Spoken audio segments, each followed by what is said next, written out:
Hello, YouTube world and TikTok world. I'm back. I know it's been a while since I've posted videos. I'm going to try to be more regular. But man, we are so glad that you're here. If this is your first time, I would like you to subscribe, like, and leave a comment. Today, I want to talk about something that is, no matter where you are or who you are, you can't get away from right now. And that is politics. It is like a toxic word. But today, I'm only going to focus, I'll probably talk about other things later, but I'm only going to focus on how should we as Christians respond and vote in this election. Because I think, with everything going on, everybody has an opinion on what you should do, how you should do it. You're good, you're evil, you're this, you're that. Today, I want to talk about how, as a Christian, what should we do? And so the first thing I want you to remember is this, is remember Jesus first.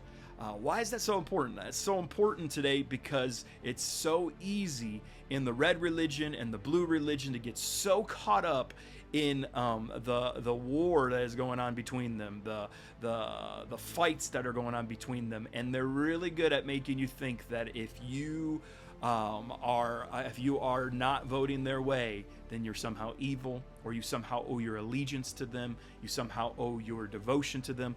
And I need to remind you, as Christians, Jesus first. Donald Trump did not die on the cross for my sins, but Jesus did. Kamala Harris did not die on the cross for my sins, but Jesus did.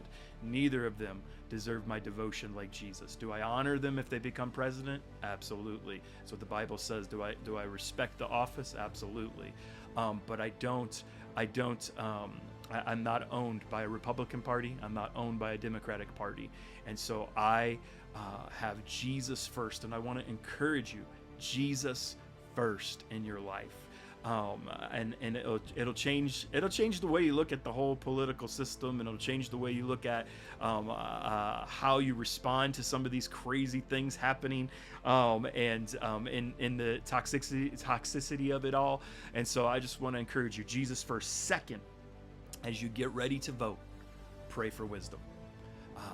Don't go into the wisdom of the world. Don't go into the wisdom of, well, I've always voted blue, I've always voted red, and so I'm just going to do it again. Take a moment and ask the Lord for wisdom. Go, Lord, give me wisdom in this election. Give me wisdom to be able to make the right decisions. Make me see it how you see it when I vote. The next thing is this: vote biblically. If you've been here your whole life, we've been indoctrinated, whether you grew up blue or you grew up red. There are things in there that sometimes seem Christian that are not Christian. And remember, neither of those are your God. And so vote biblically. So when issues come up that are hot topics, immigration, vote biblically. LGBTQ, vote biblically. If it's abortion, vote biblically. Not your opinion, not how you think it should be, not how you think if you were in charge it would be. What does Jesus say? How do we respond to that? That's vote biblically. Hear me. Everybody's going to vote their convictions. Our convictions come from the Lord. Vote the way He's asked you to vote in that. And so when those things come and all those, and there's so many other topics, money, inflation, vote biblically. The last thing is this: beware of hate. And I say that because it's so easy in this season for you and me and others to hate people for how they're voting or where their stance is on something. And let me just say this to you: you can agree and you can disagree with somebody and still have the same love for that person.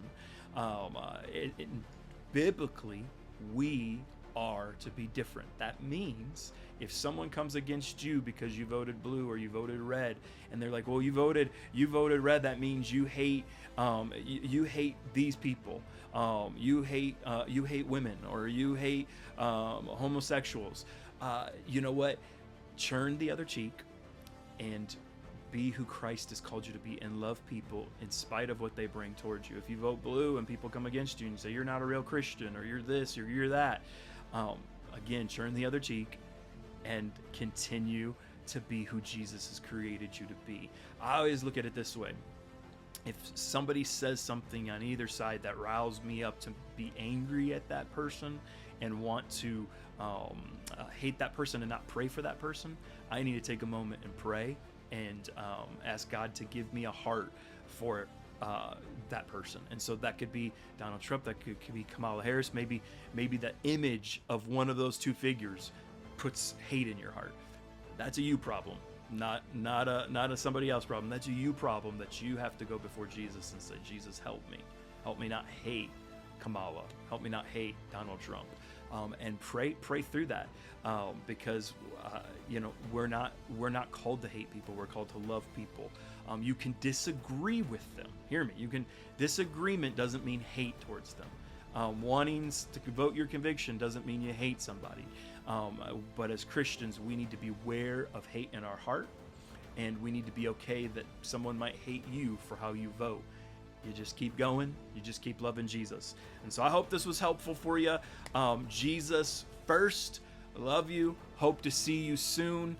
Again, on this channel, feel free to leave a comment, get the discussion going, and have a great day until we meet again.